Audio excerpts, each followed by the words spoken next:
Bonjour, j'en arrive maintenant au chapitre 2 de la partie 1 consacrée au conflit dans les relations professionnelles.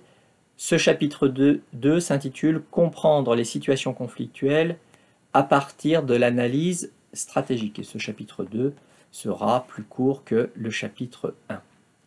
Je vais dans cette courte séquence vidéo faire une introduction. Je vais m'efforcer de définir ce que j'entends par le terme analyse stratégique, ou plutôt analyse stratégique de l'organisation. Alors l'analyse stratégique de l'organisation ou des organisations, c'est en fait une théorie sociologique de l'organisation. L'approche est sociologique. On regarde donc l'organisation dans une perspective sociologique et on va s'intéresser notamment aux relations humaines et aux jeux de pouvoir. Le terme clé, c'est ici le terme de pouvoir. On va parler de jeux de pouvoir ou de relations de pouvoir. Les pères fondateurs de l'analyse stratégique des organisations, ce sont deux sociologues, Michel Crozier et Gerhard Friedberg, qui ont pendant très longtemps travaillé au sein du CSO, le Centre de sociologie des organisations rattaché à Sciences Po Paris.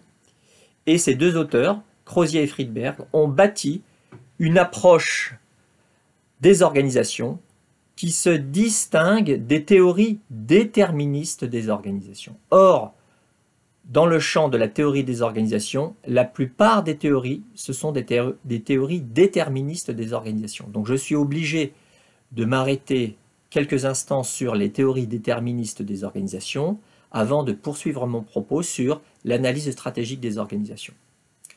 Les théories déterministes des organisations, elles sont fondées soit sur l'idée d'une rationalité universelle, c'est par exemple l'idée de la One Best Way organisationnelle chère à Taylor, soit elles sont fondées sur l'idée d'une nature humaine, elle aussi universelle.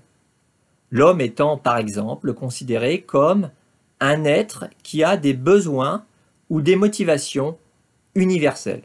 On retrouve cette idée dans beaucoup de travaux qui ont été menés dans le champ de la psychosociologie. Je pense aux travaux de Mayo, je pense aux travaux de Maslow concernant la pyramide des besoins, je pense aux travaux de MacGregor, la théorie X et la théorie Y, etc., etc. Et donc dans les deux cas, que l'on a une approche en termes de One Best Way organisationnel ou que l'on a une approche en termes de nature humaine elle-même universelle, dans les deux cas, on néglige l'importance du contexte social, culturel et organisationnel. J'en arrive maintenant à l'analyse stratégique des organisations. Je voulais tout d'abord signaler l'existence d'un ouvrage phare, c'est l'ouvrage de Michel Crozier et de Gerhard Friedberg, L'acteur et le système. C'est un ouvrage déjà très ancien puisqu'il date de 1977 mais qui reste ô combien d'actualité. L'acteur et le système. Je vais essayer, pour terminer cette introduction, de définir ces deux termes, l'acteur et le système. Et je vais essayer de faire le lien surtout entre ces deux concepts. Le système, quand l'on parle de système, c'est avant tout un système d'acteurs en interaction les uns avec les autres. C'est-à-dire, premièrement, ce sont les acteurs qui produisent le système à partir des relations qu'ils entretiennent les uns avec les autres. Le système est donc le produit de ces relations, est donc le produit des interactions sociales. Le système, c'est donc avant tout un système de relations. Ce n'est pas du tout un emboîtement de structures comme chez Mintzberg. Mais dans le même temps, le système agit sur les acteurs. Le système détermine ou impose un certain nombre de contraintes aux acteurs. Les acteurs, bien que disposant d'une certaine liberté et d'une marge de manœuvre, ils sont aussi enfermés dans des contraintes fortes. Mais si l'on parle d'acteurs, c'est qu'on mise sur leur intelligence. Les acteurs ne sont donc, pour Crozier et Friedberg, ni totalement libres, ni entièrement soumis aux contraintes de l'organisation.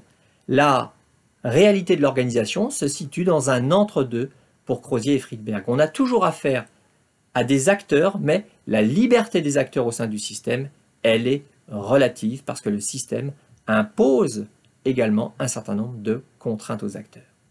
qu'ils essayent en permanence de déplacer. Voilà pour l'introduction de ce chapitre 2. La prochaine fois, j'entamerai mon point 1 qui concerne une critique de la bureaucratie. Au revoir.